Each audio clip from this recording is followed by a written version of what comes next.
그날 나는 아버지의 목을 칼로 그어 죽일 뻔했다. 손에 쥔 과일 칼이 그의 목동맥을 스치자 피 한 방울이 흘러내리며 바닥에 떨어졌고 그 순간 세상이 멈췄다. 아버지, 이게 당신이 원한 가족의 끝인가요? 내 목소리는 떨리지 않았다. 오히려 웃음이 나왔다. 18년 만에 돌아온 그들이 이제 내 발밑에 무릎 꿇고 빌고 있었다. 서울의 번화한 강남거리, 네온 사인이 번쩍이는 저녁 8시. 나는 블랙 로즈라는 이름의 고급 클럽 앞에 서 있었다. 이곳은 내 제국, 내가 10년 넘게 피땀 흘려 쌓아 올린 왕국이다. 클럽 안에서는 재벌 2세들이 술잔을 기울이며 웃고 바텐더들이 내 명령 하나에 춤추듯 움직인다. 하지만 오늘 밤 그 문 앞에 서 있는 사람들은 그런 화려함과는 거리가 멀었다. 낡은 코트에 구멍난 신발, 그리고 그 아래로 보이는 주름진 얼굴. 어머니와 아버지였다. 18살에 나를 쫓아낸 그들. 지은아. 제발. 우리를 봐줘. 어머니의 목소리가 떨렸다. 그녀의 손이 내 팔을 붙잡으려 했지만 나는 한 걸음 물러섰다. 그 손길이 더러워 보였다. 집이 없어. 먹을 게 없어. 내가 도와줘야 해. 아버지는 고개를 숙인 채 중얼거렸다. 그의 눈에는 눈물이 고여 있었다. 하지만 그 눈물은 진심일까? 10년 전 그들이 나를 문 앞에 내동댕이 치며 외쳤던 말들이 아직도 귓가에 맴돈다. 너 같은 애는 우리 집에서 나가. 돈도 없고 미래도 없는 년이. 나는 웃었다. 차갑게, 천천히. 집, 미래. 그게 무슨 소리예요? 당신들이 내 인생을 망친 후에 클럽 문이 열리며 음악 소리가 새어나왔다. 안에서 누군가 나를 불렀다. 사장님, 나는 고개를 돌리지 않았다. 이 순간, 이 대면이 내 복수의 시작이었다. 그들은 몰랐다. 내가 이 도시의 그림자에서 얼마나 많은 것을 잃고 얼마나 많은 것을 빼앗아 왔는지. 10년 전, 나는 18살이었다. 평범한 고등학교 3학년, 서울 변두리의 낡은 아파트에서 살았다. 아버지는 공장에서 일하는 노동자, 어머니는 시장에서 과일을 팔았다. 가난했지만 우리는 가족이었다. 적어도 나는 그렇게 믿었다. 아버지의 술버릇이 심해지기 시작한 건 고2 때였다. 빚이 쌓이고 집안이 엉망이 됐다. 나는 공부에 매달렸다. 장학금을 받으면 대학에 가서 우리 가족을 구할 거라고 다짐했다. 하지만 그날 모든 게 무너졌다. 얘야, 이 새끼야. 너 때문에 우리 집이 이 지경이 됐어. 아버지가 소리쳤다. 술에 취해 문을 부수며 들어온 그는 내 책상을 발로 차 넘어뜨렸다. 시험 준비로 쌓아둔 참고서가 바닥에 흩어졌다. 어머니는 구석에 웅크리고 울기만 했다. 아빠, 왜 나한테? 나는 울면서 물었다. 그날의 원인은 사소했다. 아버지의 공장 동료가 나를 공부만 하는 애라고 비웃었다고 했다. 그게 계기였다. 너 같은 게 왜 태어났어? 우리 인생만 망쳐. 그는 나를 때렸다. 주먹이 내 뺨을 스쳤고 피가 흘렀다. 다음 날 학교에서 돌아오니 문 앞에 짐이 쌓여 있었다. 내 모든 소지품. 어머니가 문을 열었고 그녀의 얼굴은 창백했다. 지은아, 나가. 우리랑 같이 못 살아. 아버지가 뒤에서 서 있었다. 그의 손에는 빈 소주병이 쥐어져 있었다. 돈도 없고 집도 없어. 너 때문에 더 못 버텨. 나는 무릎을 꿇고 빌었다. 엄마, 아빠, 제발. 내가 뭐 잘못했어요? 내가 공부해서 돈 벌게 해줄게요. 하지만 그들은 문을 닫았다. 철컥 소리가 울렸다. 그 소리가 내 심장을 찢었다. 거리로 쫓겨난 18살 소녀. 주머니에는 5,000원 남아있지 않았다. 첫째 날, 나는 공원 벤치에서 밤을 지새웠다. 비가 왔다. 추위가 뼈를 파고들었다. 왜 나한테 이런 짓을? 나는 하늘을 보며 울었다. 하지만 눈물이 마른 후 분노가 피어올랐다. 그들은 가족이 아니었다. 배신자였다. 그날부터 내 복수는 시작됐다. 생존이 먼저였다. 나는 시장에서 일자리를 구했다. 과일을 나르는 일, 일일 3만 원, 손이 까져 피가 났지만 참았다. 밤에는 도서관에서 공부했다. 수능은 포기할 수 없었다. 대학에 들어간 건 기적이었다. 장학금으로 서울대 경영학과. 하지만 그곳은 또 다른 전쟁터였다. 부유한 동급생들 사이에서 나는 시골 애였다. 그들의 비웃음이 10년 전 아버지의 주먹처럼 느껴졌다. 얘야, 너 집 없냐? 왜 그렇게 옷차림이? 누군가 물었다. 나는 웃으며 대답했다. 집.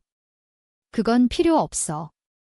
내가 왕국을 만들 테니까. 그 말은 농담이 아니었다.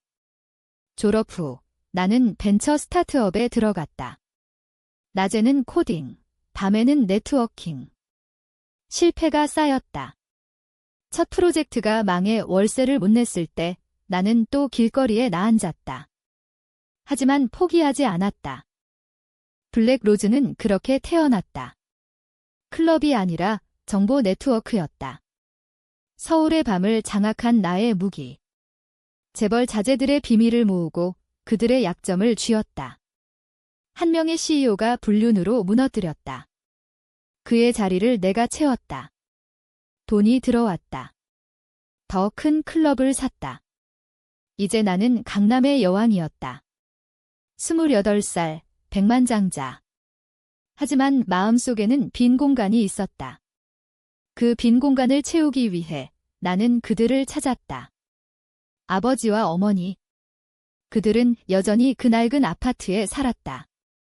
아니, 살았었다. 최근 정보에 따르면 아버지의 공장이 파산하고 어머니의 시장 자리가 빼앗겼다. 빚더미에 앉아 집을 잃었다. 이제 그들은 거리에서 구걸하는 신세였다. 그날 클럽 앞에서 그들은 나를 알아보지 못했다. 처음에는 여보세요, 제발. 음식 좀. 어머니가 지나가는 나를 붙잡았다. 나는 멈췄다. 엄마, 내 목소리가 낮게 울렸다. 그녀의 눈이 커졌다. 지은이. 아버지가 다가왔다. 너냐? 그들의 얼굴이 창백해졌다. 나는 고개를 끄덕였다. 오랜만이네요. 이제 와서 뭐 하러 왔어요? 그들은 무릎을 꿇었다. 클럽 앞 사람들의 시선이 쏟아졌다. 미안해. 정말 미안해. 우리가 잘못했어. 제발 도와줘. 집이 없어. 병원비도. 아버지가 울었다. 어머니가 내 다리를 끌어안았다. 지은아, 내가 성공한 거 알아. 신문에 나왔어. 우리 딸이. 제발. 나는 내려다봤다. 그들의 주름, 그들의 떨림. 10년의 세월이 그들을 갉아먹었다. 하지만 내 가슴은 차가웠다. 도와달라고? 당신들이 나를 버린 그날 누가 날 도왔어요? 나는 그들을 클럽 안으로 데려갔다. VIP 룸, 호화로운 소파, 샴페인. 그들은 어색하게 앉았다. 이게 내가 만든 곳이야. 아버지가 중얼거렸다. 나는 웃었다. 네, 당신들이 버린 쓰레기가 만든 거예요. 나는 잔을 따랐다. 자, 마셔요. 추억에. 그들은 마시지 않았다.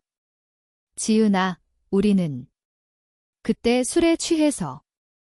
미안해, 어머니가 말했다. 나는 고개를 저었다. 술. 그건 변명이에요. 당신들은 나를 원하지 않았어요. 가족이 아니라 짐덩어리로 봤어요. 대화는 길어졌다. 그들의 이야기. 공장 파산, 어머니의 암 진단, 빚쟁이들의 협박. 우리가 잘못했어. 내가 없어서 더 후회했어. 아버지가 말했다. 나는 듣고만 있었다. 속으로는 계산했다. 이게 복수인가?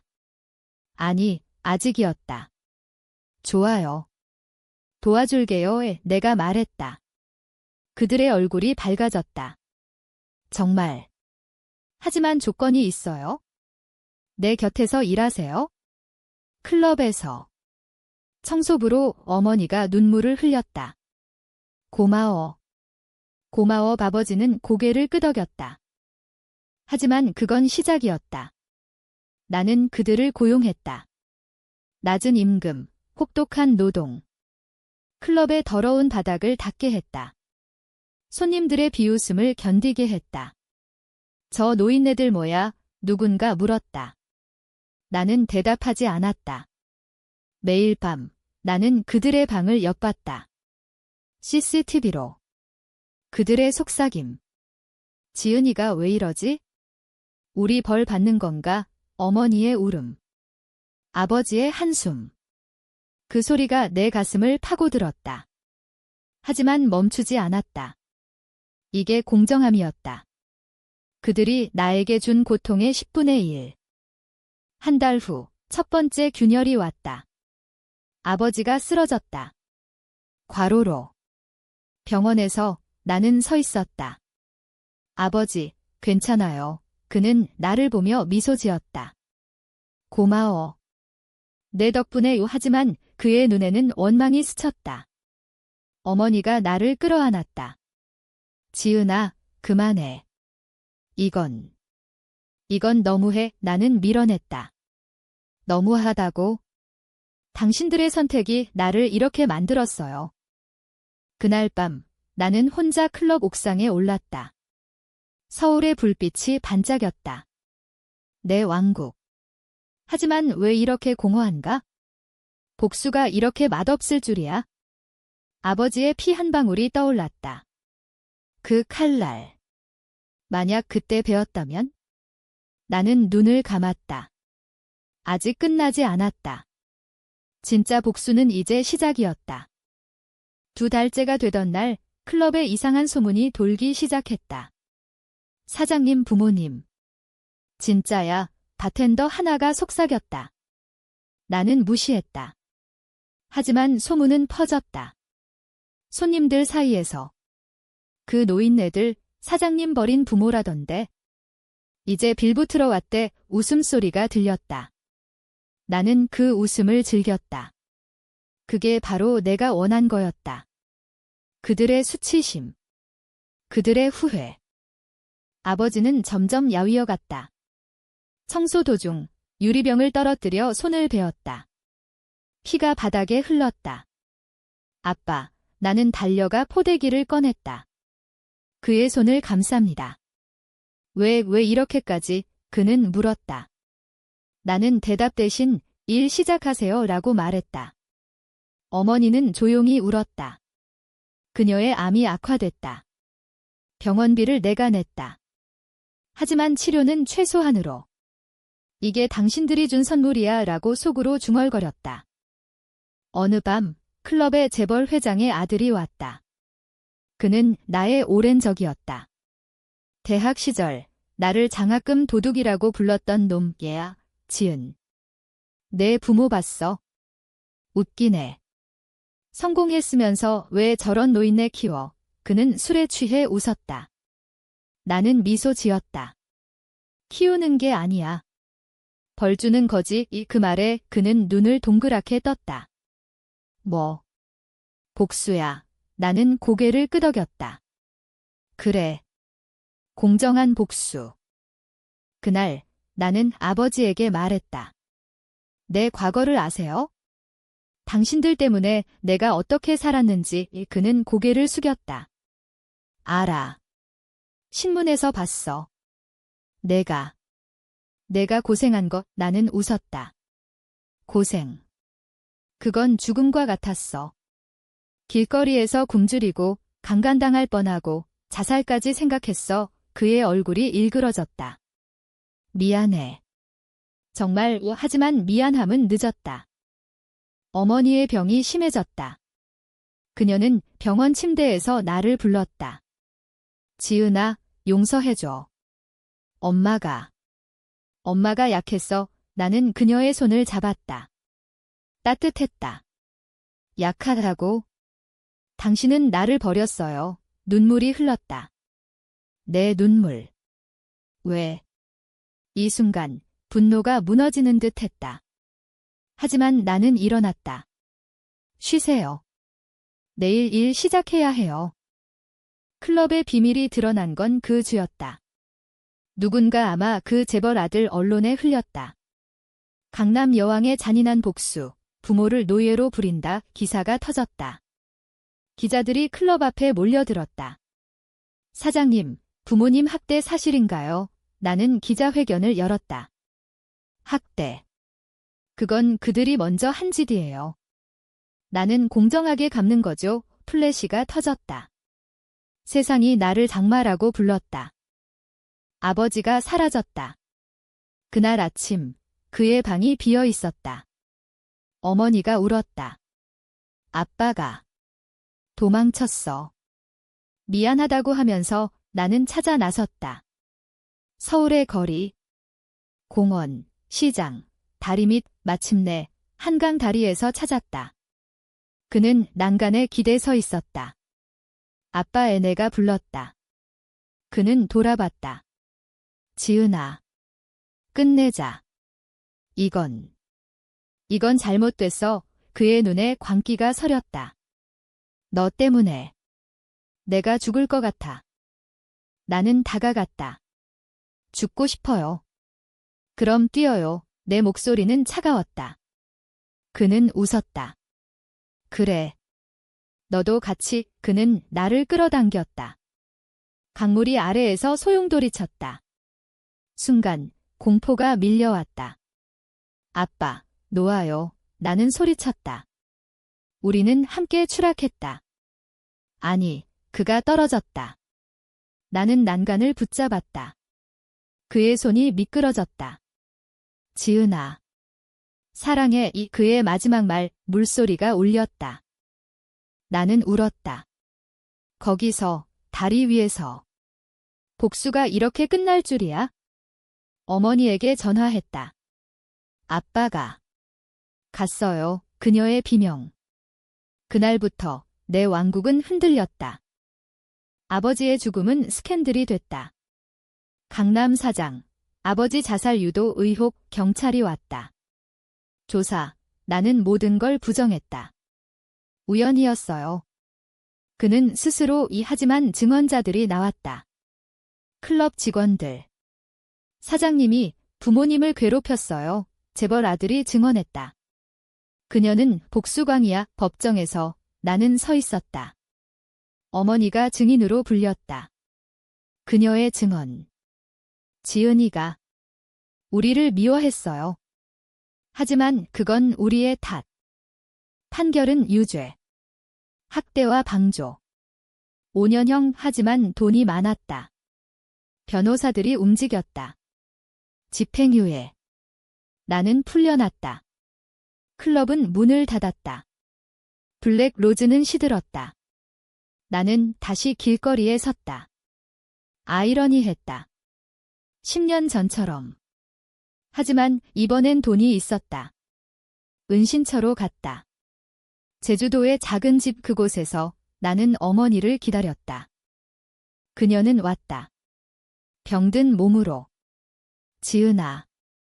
왜? 그녀가 물었다. 나는 대답했다. 왜? 당신 때문에. 아버지 때문에. 우리는 대면했다. 긴 밤, 그녀의 이야기. 그때 너 아빠가 빚쟁이들에게 쫓겼어.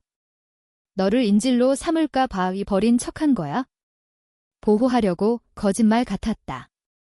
증거 있어요. 나는 물었다. 그녀는 편지를 꺼냈다. 아버지의 일기. 지은이를 지키기 위해. 미안하다. 내 세계가 무너졌다. 복수가 잘못된 건가? 나는 울었다. 엄마. 왜 이제야? 그녀가 나를 안았다. 늦었어. 하지만 용서해. 우리는 함께 살았다. 제주에서. 그녀의 병을 치료했다. 하지만 후회는 남았다. 아버지의 죽음. 내 손에. 어느 날 재벌 아들이 찾아왔다. 내 복수, 멋졌어. 하지만 끝났어. 그는 웃었다. 나는 칼을 들었다. 너 차례야. 하지만 멈췄다. 복수는 끝. 나는 그를 쫓아냈다. 제주에서의 삶은 평화로웠다. 하지만 내 마음은 아니었다. 밤마다 꿈에 아버지가 나왔다. 사랑해 라는 말과 함께 떨어지는 모습. 나는 깨서 울었다. 어머니는 점점 나아졌다. 지은아, 새로 시작하자. 그녀가 말했다. 나는 고개를 끄덕였다. 서울로 돌아갔다. 새로운 클럽. 로즈가든. 이번엔 꽃이었다. 부드러운. 하지만 과거가 쫓아왔다. 아버지의 친구가 찾아왔다. 내가 그를 죽였어. 그는 소리쳤다. 싸움이 붙었다. 나는 그를 때렸다. 경찰이 또 왔다. 이번엔 진짜 감옥. 2년 후 감옥에서 나는 생각했다. 복수의 끝은 뭐지? 어머니의 편지. 기다릴게. 출소 후 어머니가 죽었다. 암 장례식에서 나는 혼자였다. 엄마. 미안해. 묘비 앞에서. 그 순간 모든 게 끝났다. 나는 떠났다. 해외로. 하지만 복수의 그림자는 남았다. 미국에서 나는 다시 시작했다. 컨설턴트. 성공. 하지만 한국 뉴스가 왔다. 재벌 아들의 파산. 내 정보 네트워크가 작동했다. 그는 자살했다. 내 복수의 여파야. 누군가 말했다. 나는 웃지 않았다. 슬펐다. 돌아온 서울. 묘지. 아버지, 어머니 앞 용서했어요. 꽃을 놓았다. 새 삶, 사랑하는 사람 만났다. 결혼. 아이. 하지만 과거는 잊히지 않았다. 아이가 물었다. 엄마, 할아버지는? 나는 미소 지었다. 멀리 갔어? 10년 후 나는 여왕이 다시 됐다. 하지만 이번엔 자비로운. 클럽은 자선의 장, 과거 피해자 돕기. 어느 날 아버지의 동생이 왔다. 형의 복수 끝났어. 나는 고개를 저었다. 끝났어요. 이제 용서. 최종 장면. 강남거리. 나는 서 있다. 칼은 버렸다. 이게 공정한 끝. 바람이 불었다. 자유였다.